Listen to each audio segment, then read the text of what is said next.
JNTH R22 BTech ECE 22లో probability theory and statistic process subject ఏదైతే ఉందో పీటీఎస్పి దానికి టిప్స్ వీడియో చేయమని చాలామంది స్టూడెంట్స్ అడుగుతున్నారు. ఎక్కువ శాతం ఆల్ ఇన్ వన్లు ప్రిపేర్ అవుతూ ఉన్నారనమాట.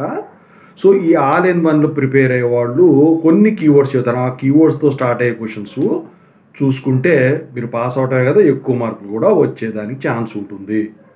సో ముందుగా అయితే ఇంతవరకు ఈ ఛానల్ సబ్స్క్రైబ్ చేసుకుని వాళ్ళు సబ్స్క్రైబ్ చేసుకొని ఈ వీడియోని లైక్ చేసి షేర్ చేయండి. మీకు ఏమైనా డౌట్స్ ఉంటే కాల్ మీ 4 ద్వారా కాల్ చేయొచ్చు. Telugu engineering education Telegram channel, Telugu engineering education YouTube channel subscribe చేసుకోండి, మీకు ఉపయోగపడతాయి.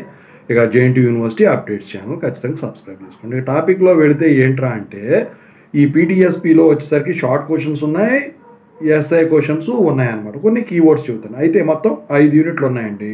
Unit 1 probability and random variable, unit 2 వచ్చేసరికి operations on single and multiple random variables expectations, unit 3 వచ్చేసరికి random process temporal characteristics, unit 4 వచ్చేసరికి random process spectral characteristics, unit 5 వచ్చేసరికి noise sources and information theory. అయితే short క్వశ్చన్స్లో చూస్తే ఒక 6 keywords చెప్తాను, అందులో బాగా రిపీటెడ్ కీవర్డ్స్ కూడా చెప్తాను. ఫస్ట్ కీవర్డ్ వచ్చేసరికి ఏంటంటే వెరీ వెరీ వెరీ ఇంపార్టెంట్ స్టేట్తో స్టార్ట్ అయ్యే షార్ట్ క్వశ్చన్ ఏదైనా కానివ్వండి చదవండి. ఫర్ ఎగ్జాంపుల్ యూనిట్ 1లో బేస్ థీరం ఉంది, స్టేట్ బేస్ థీరం. సో ఇలా ఉంటాయి, ఓకేనా.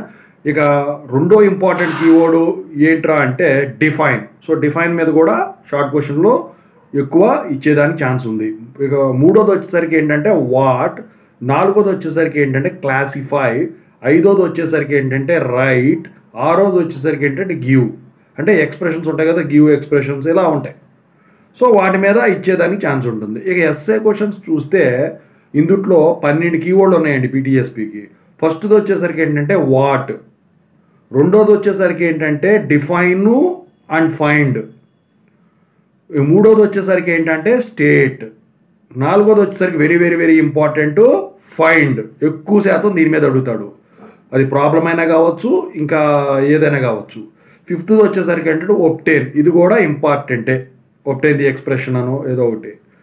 ఇక సిక్స్త్ది వచ్చేసరికి ఏంటంటే ఎక్స్ప్లెయిన్, సెవెంత్ది వచ్చేసరికి ఏంటంటే బ్రీఫ్లీ ఎక్స్ప్లెయిన్ అని కూడా అన్నా ఒకటే. ఇక ఎయిత్ది వచ్చేసరికి ఏంటంటే స్టేట్ అండ్ ప్రూవ్. ఇక నైన్త్ది వచ్చేసరికి వెరీ ఇంపార్టెంట్ డిరైవ్. ఇక 10th వచ్చేసరికి ఏంటంటే షో దట్, ప్రూఫ్, అది తెలుసు కదా. 11th వచ్చేసరికి ఏంటంటే క్యాలిక్యులేట్, అంటే ప్రాబ్లం ఎక్కువ శాతం ఇస్తాడు. 12th వచ్చేసరికి ఏంటంటే డిస్క్రైబ్. సో ఇవి కీవర్డ్స్ పరంగా స్టార్ట్ అయ్యే క్వశ్చన్స్ ఆల్ ఇన్ వన్లో చదివారికి. ఇక యూనిట్స్ పరంగా చూసుకున్నట్టయితే probability and random variables unit 1లో బేస్ థియరము థియరిటికల్ పరంగా వెరీ వెరీ ఇంపార్టెంట్ అండి. ఇక కండిషనల్ ప్రాబబిలిటీ ఒకటి, అలాగే ఆ తర్వాత వచ్చేసరికి ఏంటంటే రిలేటివ్ ఫ్రీక్వెన్సీ ఒకటి ఇంపార్టెంట్. ఇక ఎస్ఏ క్వశ్చన్స్ పరంగా చూస్తే methods of defining conditioning event. So అట్లా వాటి మీద ఇచ్చేదానికి ఛాన్స్ ఉందండి. Mixed random variables, continuous random variables వాటి మీద ఇచ్చేదానికి ఛాన్స్ ఉంటుంది. ఇక యూనిట్ 2లో వచ్చేసరికి ఏంటంటే operations on single and multiple random variables ఎక్స్పెరిమెంట్స్లో.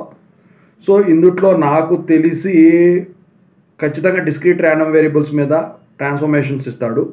ఇక ఆ తర్వాత వచ్చేసరికి అందుట్లో ఈ వెక్టార్ ర్యాండమ్ వేరియబుల్స్ మీద మార్జినల్ డిస్ట్రిబ్యూషను, ఈ ఫంక్షన్స్ వాటి ప్రాపర్టీస్ వాటి మీద ఇచ్చేదానికి ఛాన్స్ ఉంది. ఇక ఆ తర్వాత వచ్చేసరికి ఏంటంటే ఈక్వల్ డిస్ట్రిబ్యూషన్స్, ర్యాండమ్ వేరియబుల్స్ మీద ప్రాబ్లమ్స్ అవి ఇచ్చేయడానికి ఛాన్స్ ఉంది. ఇంత ఫస్ట్లో చెప్పిన కీవర్డ్స్ మీద ఎక్కువ కాన్సన్ట్రేట్ చేయండి. యూనిట్ 3లో ర్యాండమ్ ప్రాసెస్ టెంపరల్ క్యారెక్టరిస్టిక్స్లో వచ్చేసరికి ఎన్ ఆర్డర్ మీద ఇంపార్టెంట్ అండి. ఇక కోరిలేషన్ ఇంపార్టెంట్ అండి, క్రాస్ కోరిలేషన్ కూడా ఇంపార్టెంట్ అండి. ఇక యూనిట్ 5 వచ్చేసరికి స్పెక్ట్రల్ క్యారెక్టరిస్టిక్స్లో స్పెక్ట్రమ్ ప్రాపర్టీసు రిలేషన్షిప్. ఇక అందుట్లో వచ్చేసరికి power density spectrum very very important అండి. ఇక యూనిట్ 5లో వచ్చేసరికి నాయిస్ మీద ఖచ్చితంగా ప్రాబ్లం ఇస్తాడండి. ఇక అందుట్లో ఎఫెక్టివ్ నాయిస్ టెంపరేచరు, లేకపోతే వచ్చేసరికి షానాన్ ఫార్ కోడింగు, హార్ట్లీ హ్యామిల్టన్ కూడా ఏదో ఉంటుంది కదా ఒకటి, ఇందుట్లో ఇవ్వలేదు అనుకుంటా, సారీ హాఫ్మెన్ కోడింగ్ ఒకటి ఇంపార్టెంట్ అండి. సో ఓవరాల్గా చూసుకుంటే పీటీఎస్పీ ఇది.